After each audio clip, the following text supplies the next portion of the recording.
The cigar that the top 1% of men, cigar that only a few people in the world, including the Tate brothers, know about. It is not Cohibas, it is not Romeo and Juliet, it is not Monte Cristo.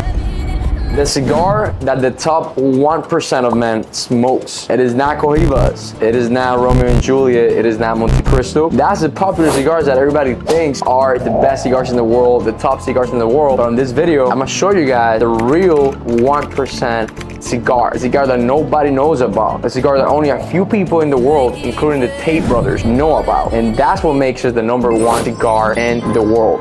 Before we get into the main subjects of this video, I just want to let you guys know that I'm not encouraging all of you guys to go smoke cigars. I do it. I think it opens a lot of doors. I enjoy it. I've been actually smoking at least a cigar a day. There's days that I smoke 2-3 cigars, and I actually enjoy it a lot, especially when I want to get into a very creative mind, or when I want to spend a lot of good quality time with other business partners or friends who also smoke cigars. We sit down together for an hour or two and smoke a few cigars, and amazing ideas come out of these meetings. So that's one of the main reasons why I smoke cigar. Now, I am Cuba, so I grew up around this culture where everybody used to smoke cigars, and actually behind my house in Cuba, there were actually old guys who used to roll their own cigars to smoke those. And then I got to the United States and I got into business, and in the business world, there's always people asking for cigars. Then I got in contact with the person that brings the Cohiba straight from Cuba, and since then I've been buying quality cigars, top 1% cigars. And it was not only until a few weeks back that I found the #1 cigar in the world, the cigar that nobody talks about, and that cigar that we're talking to you guys about on this video. All right, so a lot of you guys know about champagnes, and when you speak about champagne, you think about Dom Perignon. So if you go to a bar, you go to a restaurant, you want to kind of impress a girl or somebody you're hanging around with, you will say that, hey, give me a Dom Perignon bottle, give me a glass of Dom Perignon. But there is actually one champagne which is a lot more popular. I think it's called Biof Kikov, right?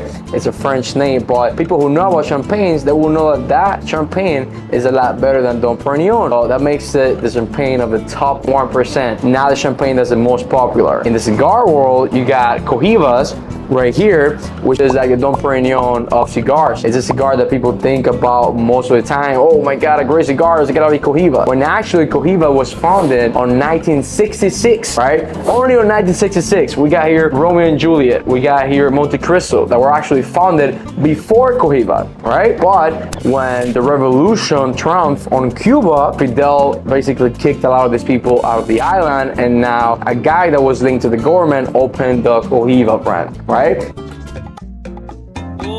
Obligaron a ponerte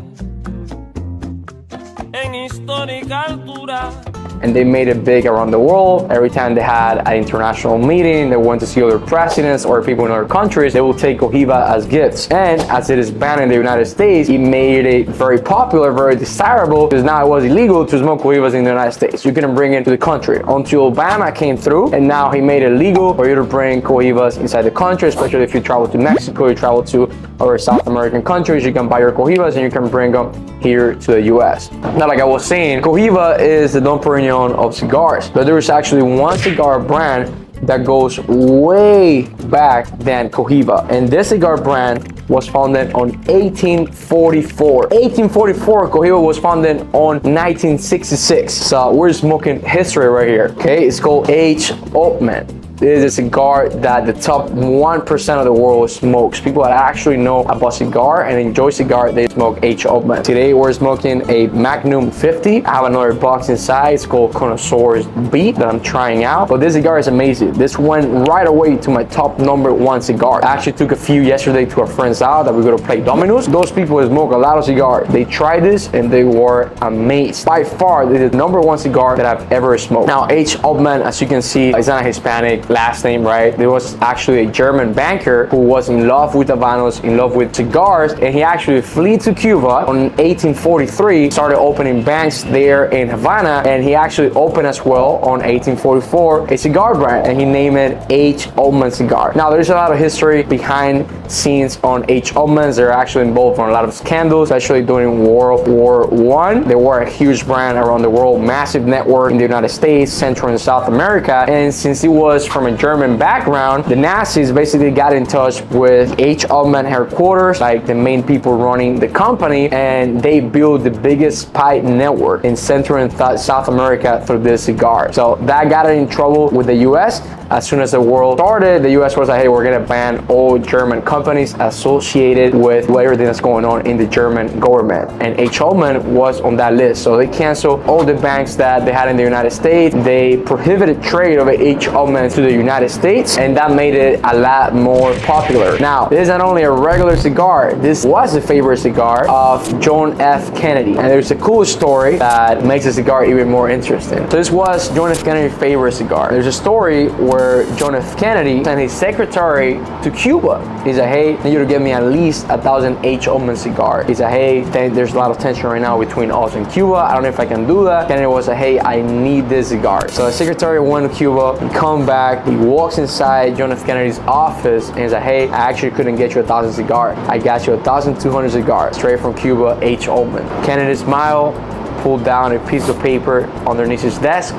He signed it, and that was a Cuban embargo. He actually got 1,200 cigars, H. Upmann from Cuba, before he signed the embargo on the island. So we're smoking history right here. So if you want to impress someone, or you want to let somebody know that you know a little bit about cigars, definitely H. Upmann is one of the best gifts that you can do. Or you can definitely learn a lot more about H. Upmann. Cohibas, amazing, great, but it's just a popular brand that people have built to be the best. Just like Dom Perignon, which is not the best champagne, but it's the one that people know the most.